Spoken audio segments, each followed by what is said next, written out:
네, 안녕하십니까. 반갑습니다. 안종현입니다. 본 영상은 유튜브의 안종현 경매TV 채널의 경매 라이브 방송 제63강의 편집 영상으로서 1부와 2부로 나뉘어집니다. 본 영상의 내용은 법원 경매 함정의 한 부분으로서 낙찰된 부동산이 또다시 경매 진행되는 경우가 있습니다. 이러한 경우에 대항력 있는 임차인과 낙찰자와의 관계에 대한 내용입니다. 네, 자료에 의해서 간단하게 말씀을 드리도록 하겠습니다. 낙찰된 부동산이 또다시 경매시장에 나온 경우가 있습니다. 투자자 입장에서는 이런 유형의 물건은 조심을 하셔야 됩니다. 임차인 갑이 있습니다. 임차인 갑이 있는데요.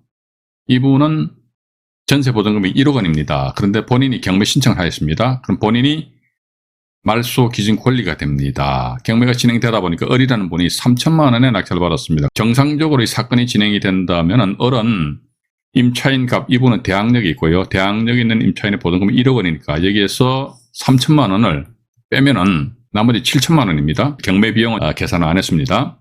그럼 7천만 원을 을이 갑한테 지급을 하면 끝나버립니다. 그런데 아마 을이 갑한테 자녀 전세보증금 7천만 원을 지급을 안 했던 모양입니다. 이런 상태에서 또다시 경매가 이제 진행이 된 그 이후에 병이라는 분이 본 사건에 대해서 경매 신청을 했습니다. 또다시 경매 시장에 나온 것이지요. 강제경매 신청하니까 1차 감정 가격이 1억 5천만 원이었습니다. 임차인 갑은 7천만 원 받아야 되는데 낙찰자 을이 7천만 원 안 주니까 또다시 법원에다가 7천만 원에 대한 배당 신청을 하였습니다. 배당 신청하니까 정이라는 분은 이분이 먼저 전입신고도 하고 확정일자도 먼저 받은 또 배당 신청을 하셨구나. 본인이 1억 2천만 원에 낙찰을 받는단 말이죠. 1억 2천만 원에 낙찰을 받으면 이분이 7천만 원을 배당 받아가면은 나머지 5천만 원의 병이라는 사람이 경매 신청했기 때문에 배당을 받아 가겠구나. 이렇게 생각하고 1억 2천만 원을 썼는데 이 임차인 갑은 또다시 경매 시장에 나온 경우는요. 7천만 원은 배당 못 받습니다. 배당 결제 참여가 안 됩니다.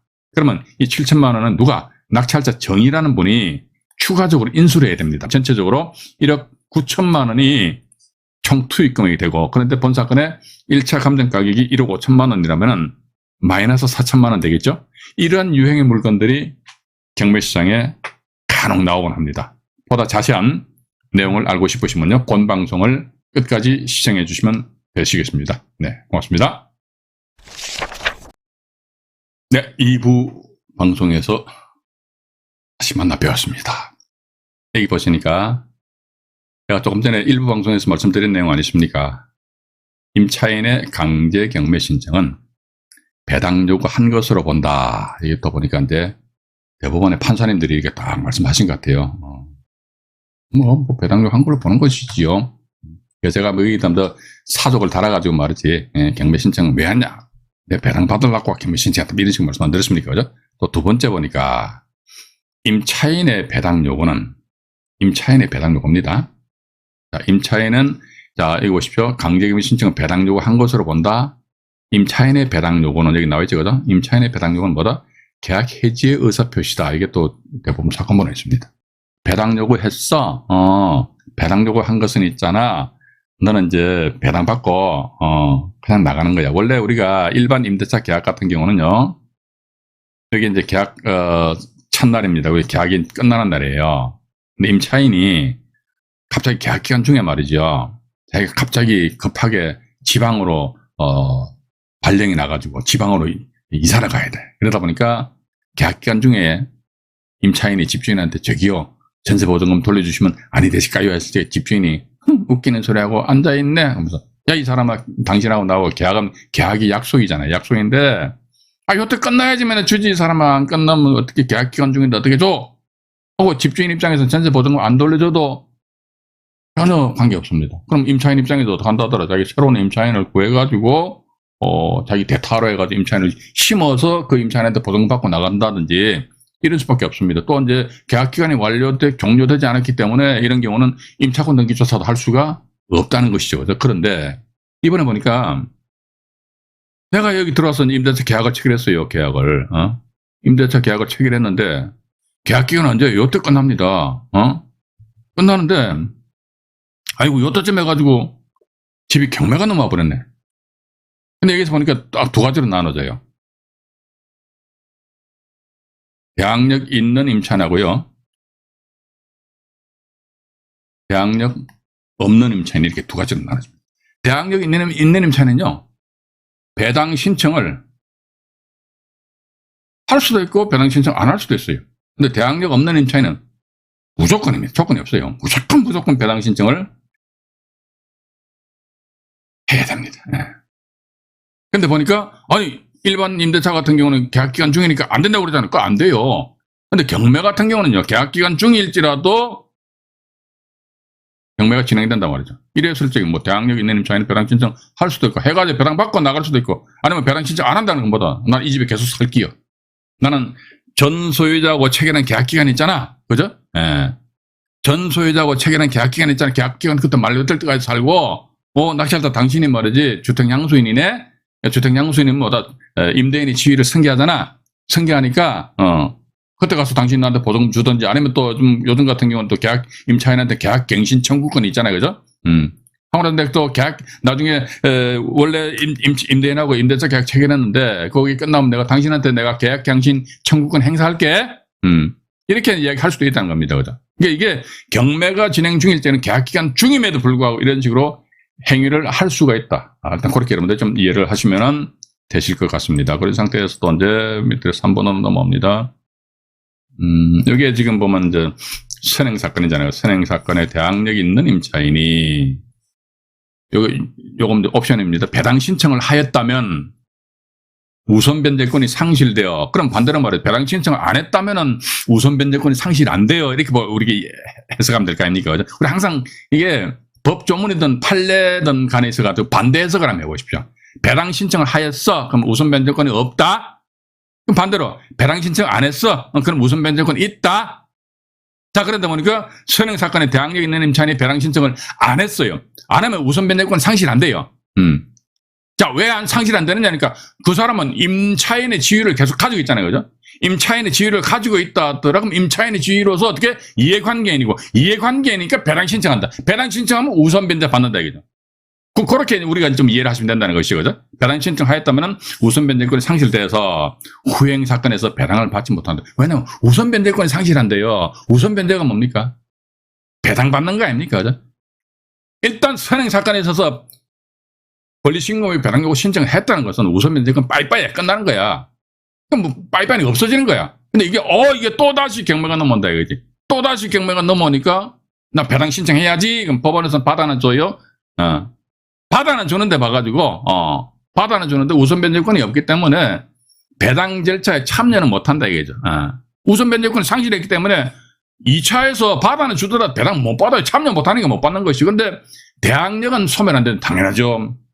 대항력 있는 임차인으로서 이게 또 주택임대차 보호법 몇 조인가 조문이 3조 몇 항인가 항이 기억이 잘 안 나는데 주택양수인은 임대인의 지위를 승계한다.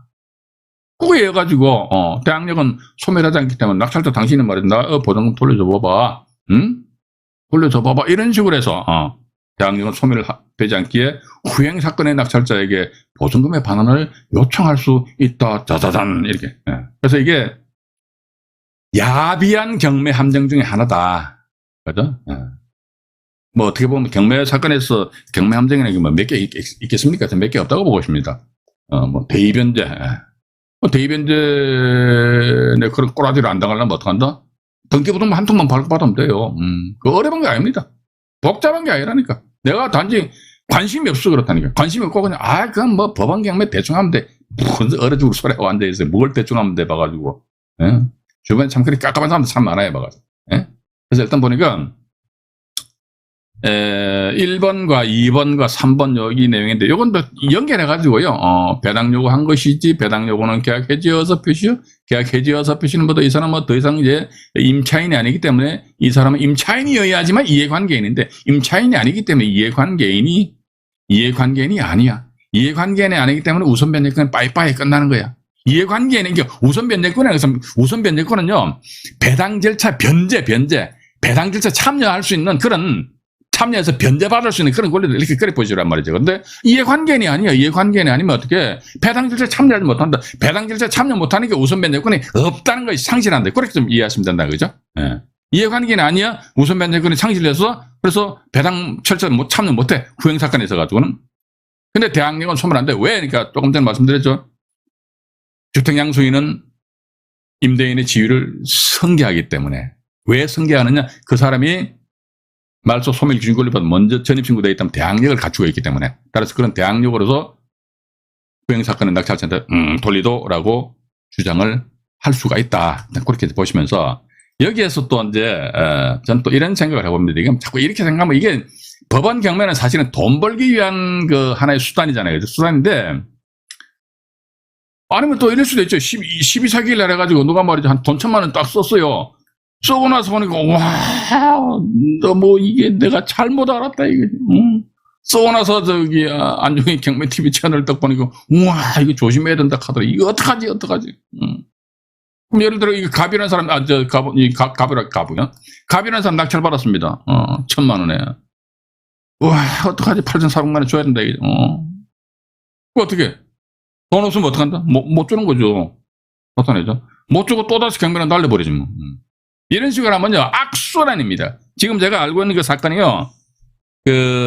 잠깐 제가 책을 한번 볼게요. 여기 제가 옆에 보니까 잠깐만요.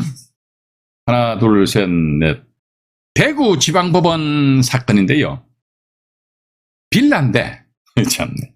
2005 타경에서 시작해가지고요. 2005, 2007, 2012, 2016 타경에 아마 그것도 그 이후에 또 사건번 하나 더 있을 겁니다. 그러니까 빌라 하나인데 보니까 경매가 물경 말이죠. 5번이. 예. 낙찰 받아가지고 그럼 돼요 봐가지고. 근데 그 무슨 실익이 있습니까? 전혀 실익이 없어요. 아무리 이득 없습니다. 그렇기 때문에 우리가 이러한 소위 이제 야비한 함정에 빠지지 않기 위해서는 어떻게 한다 이런 내용을 내막을 알아야 된다 이거죠. 그죠? 이건 내가 뭐 대항력 있는 임차인 보증금 안 주면 되지. 안 주는 방법 그거 이야기하는 게 절대 아닙니다. 그러니까 이분들 같은 경우도 여기 큰 돈 못 버실 것 같아요. 봐가지고. 그죠? 보니까 2017 타경에서 해가지고 이제 2020 타경이니까 뭐 횟수로 이것도 아마 등기번호 한번 보여드리겠습니다만 횟수로 한 3년 정도 될 것 같아요. 3년 정도 해가지고요.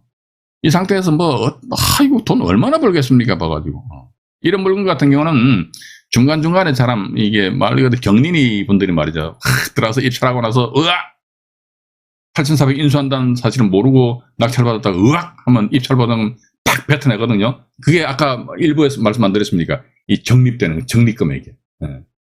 그걸로서 돈 벌려고 하는데 세상에 우리 그런 거에서 돈 벌지 마십시다. 저는 그런 사람들 싫어요, 솔직히. 이제 단지 이것은 내가 이런 함정에 빠지지 않기 위해서는 어떻게 해야 될 것이냐. 그럼 이 사건은 말이죠. 지금 현재 경매 진행 중에 있거든요. 이 사건을 여러분들한테 잠깐 보여드릴게요. 이게 지금 잠깐만요. 경매 정보지를 통해서 보면요. 창원지방법원이고요. 2020 타경입니다. 2020 타경에 103050 이 사건입니다. 현재 실행 중에 있어요.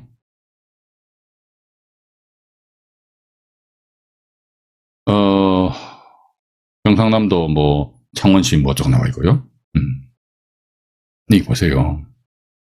보시면은 네. 1차 가격이 9천만 원 했잖아요. 아까는 선행 사건에서 1차 감정가가 9,800이었습니다. 9,800에서 오히려 이제 한 800만 원 정도 깎여 버렸어. 그래서 계속 유찰인데 이 물건 낙찰을 받은 유한회사에서는 말이죠. 이때 누가 입찰 들어오길, 이 함정이라 들어오길 기다린다니까요. 만약 이 날짜 들어온다고 하면 720만 원 딱 입찰 보증금 넣잖아요. 그죠? 그래서 8,400만 원 인수해야 된다고 그러니까 해가지고 이제 포기하면 720만 원도 이게 배당재단에 귀속이 되니까 그럼 자기는 배당 받아가 보낸단 말이죠. 그죠? 또 중간에 누가 안 들어오나, 요거 들어오길 바라는 건데, 지금 이 물건 같은 게 대단히 다행스럽게도 한 사람도 입찰 안 들어왔다가 두두두두 해가 14길 날 해가지고 변모시하는 사람이 1300만, 뒤에도 이 양반 100원짜리 하나 딱 붙인 거 보니까 말이지. 이분은 정말로 이 물건 낙찰 받기를 원하셨는데, 단독 입찰이 먼저 완전 똥심 표정이지 뭐. 그죠? 이게 저는 그렇게 봅니다. 뭐 저도 옛날에 저기 구이동인가 저 빌라 하나 입찰다가 낙찰 받았는데 받고 나서 단독 입찰입니다. 참 기분 더러워요. 야, 뭔가 문제가 있는 거 아니야? 이상하더라고. 근데 물론 그 물건 가지고 돈 벌긴 벌었습니다만은. 근데 이분 같은 경우는 단독으로 낙찰 받았으니까 아싸 뭐 이상하다. 9천만 원짜리 어떻게 보면요 1,300만 원에 낙찰 받는다. 이게 표면적으로 보면 이게 좀 대단히 잘 받은 것 같은데 아유 대금 납부를 안 해버렸네. 이분 같은 경우 대금 납부 안 해도 뭐 입찰 보증 얼마입니까? 이분 저기 120만 원 정도 그죠? 120만 원 적립돼 있어요. 이 사건 같은 경우에 이 120만 원 적립돼 있고 이것은 배당재단에 기속되기 때문에 이 물건 같은 경우 저 채권자 저 경매 저 선행 사건에 낙찰자 있잖아요. 이 사람 뭐 배당 받아갈 수도 있겠죠, 그죠? 그러나서 계속 유찰되다가 한번 2022년 3월 29일 오늘이 2022년 2월 28일이잖아요. 773만 원까지 금액이 떨어져 있다더라고요. 왜 이런 식으로 해가지고 9천만 원짜리가 그냥 상당히 저렴한 금액으로 이게 떨어져 있느냐. 그 밑으로 내려가 보면 딱 그런 스토리가 딱 나옵니다.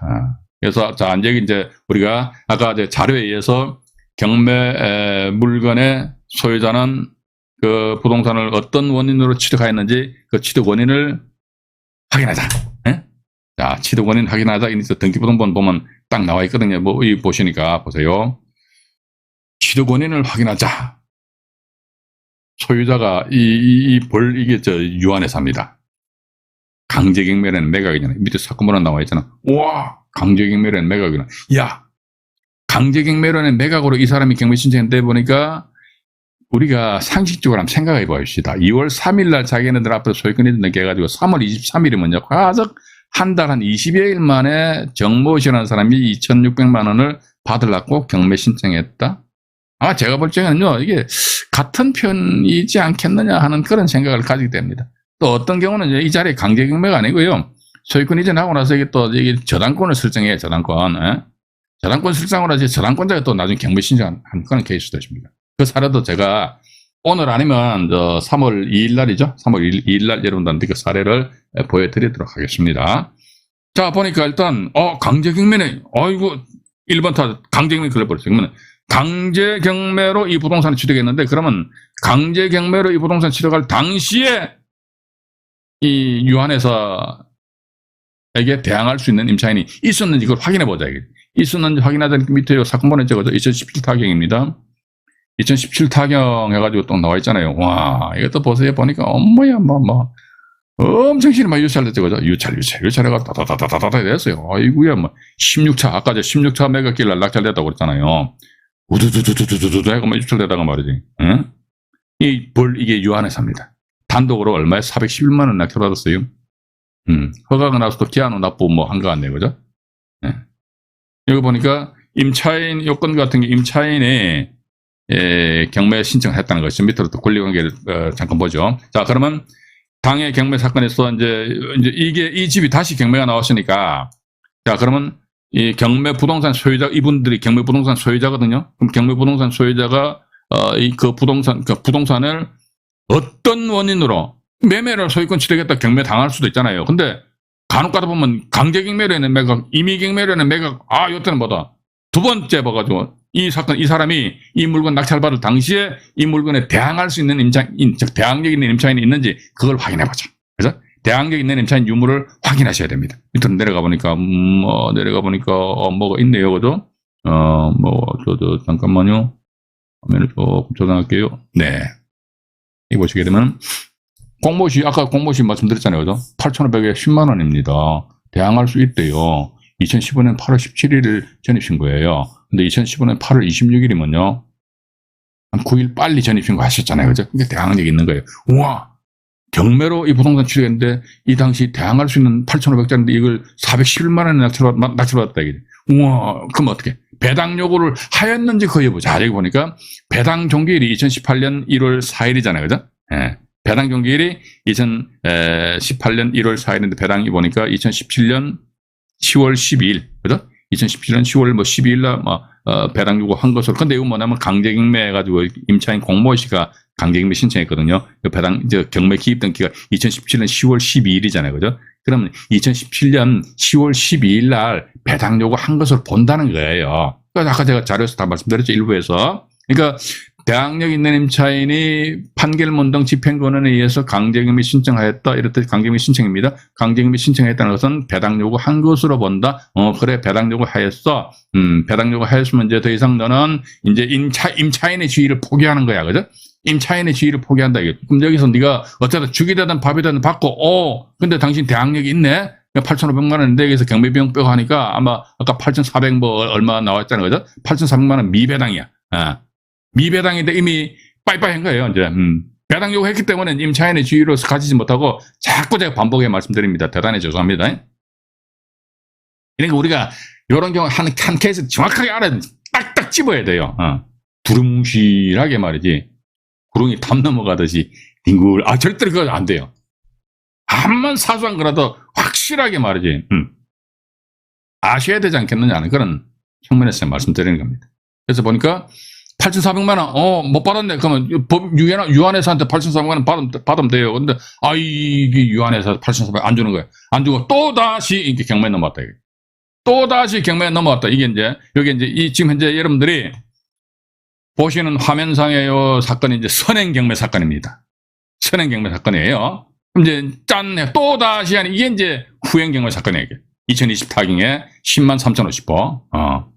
후행경매 사건인데 여기서 보시게 되면요. 밑으로 잠깐 내려가 보니까 유한회사에서 강제경매로 하는 매각으로 아까 우리 다 확인했죠. 이 사건에서 강제경매로 하는 매각으로 이 부동산 취득가 했다. 그럼 이 당시에 대항력 있는 임차인이 있었죠. 대항력 있는 임차인이 있는데 그 사람이 배당 요구를 하였나? 임차인이 강제경매 신청했으니까 당연히 배당 요구한 것을 보잖아요. 그죠? 딱 3박자를 갖춰버렸어요.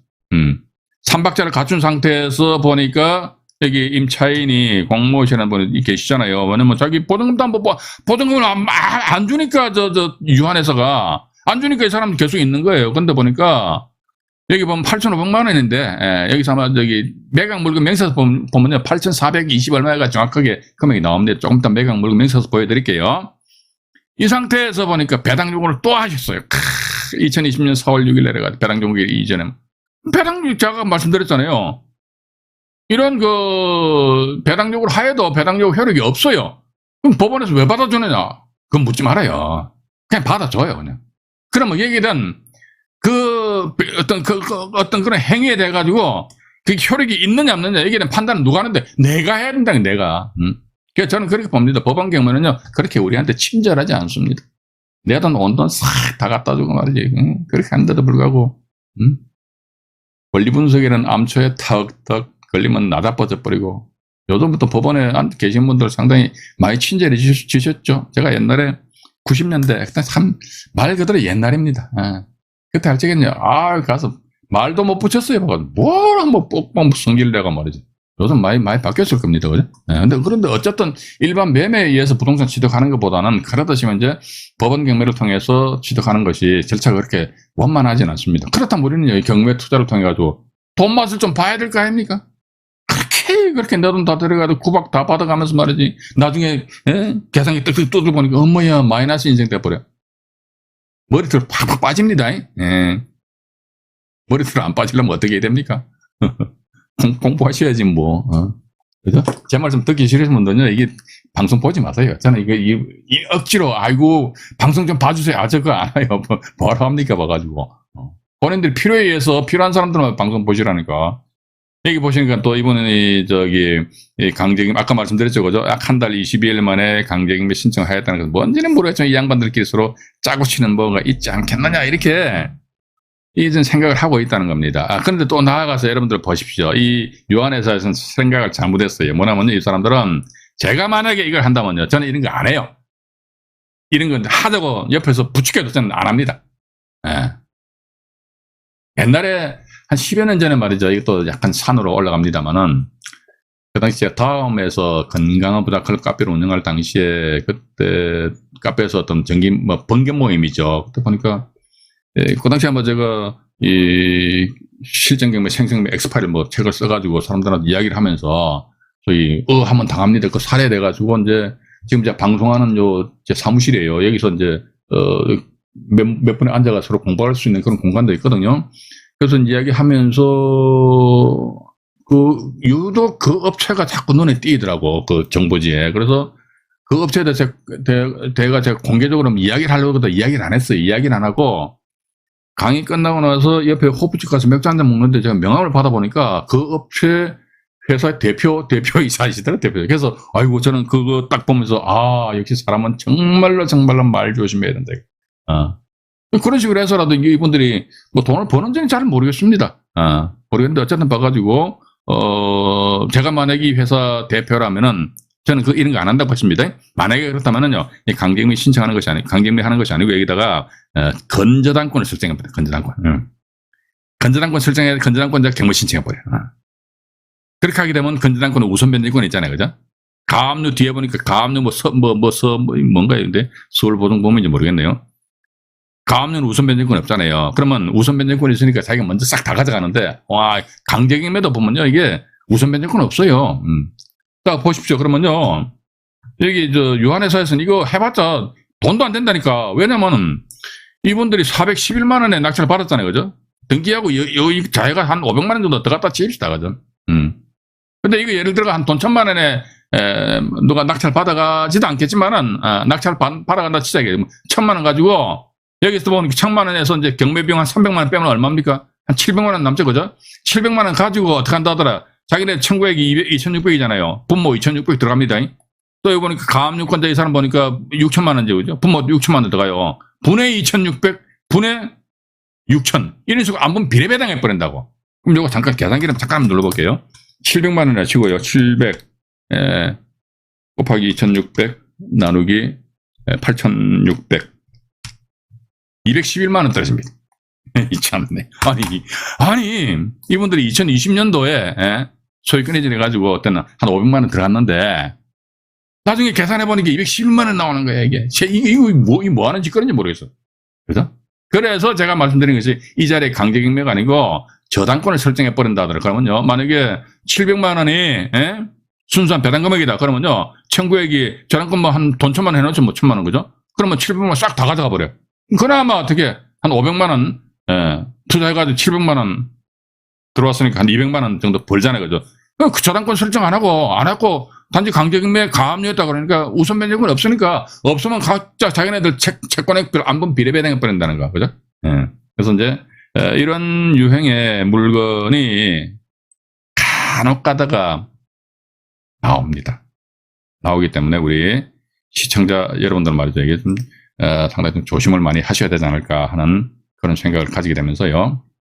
이건 아까 제가 말씀드렸죠. 임차인의 강제경매 신청은 배당 요구한 것으로 보다. 이거 하시면 이제 제 화면을 좀 띄워드릴게요. 이게 사건 번호를 메모를 해 놓으시기 바랍니다. 대법원 2013다 27,831호 이건 하시고요. 그 다음에 또 98다 2,754 다음에 대법원 2005다 21,166호 에 좀 기억을 해 주시기 바라고요. 그리고 또 아마 3월 2일이죠. 3월 2일 날은 말이죠. 여기에 서부지방법원인데 이 사건은 제가 쓴 생생경매 16페이지에 나와 있는 사건입니다. 이건 참 잘하셨어요. 빌란데요 봐가지고 한 1억 벌어갔습니다. 그러니까 대항력 있는 임차인이 있는데 그 임차인의 보증금을 안 주고 상당히 저렴하게 낙찰받은 상태에 이거 또다시 경매를 날려버렸어. 이런 식으로 한다면 하나 딱 해가 1억 정도 벌어간다면 이건 괜찮죠. 괜찮은데 조금 전에 그 사례 같은 거 깨끗 해가 마이너스 나빠네. 그게 뭐 하는 짓거리인 거예요. 그죠? 그래서 일단 우리 투자자 입장에서는 이런 쪽으로 이런 물건을 이렇게 응용을 해가지고 투자하십시오라는 그런 이제 의도하에서 제가 말씀드리는 것이 아닙니다. 이런 식으로 야비하게 파놓은 함정들이 간혹가다 있다는 것이죠. 그 함정에 퐁당 빠지지 않기 위해서는 어떻게 한다더라 내가 이런 내용을 알아야 된다는 겁니다. 그죠? 일단 그렇게 좀 이해를 하시고요. 어느덧 또 약속한 시간 9시가 됐네요. 오늘은 여기까지 방송을 진행하도록 하겠습니다. 방송 도움이 되셨다면요, 구독과 좋아요, 알림 설정을 해주시면 대단히 감사하겠습니다. 안종현이 말씀드렸습니다. 편안한 밤 되시기 바라겠습니다. 네, 고맙습니다.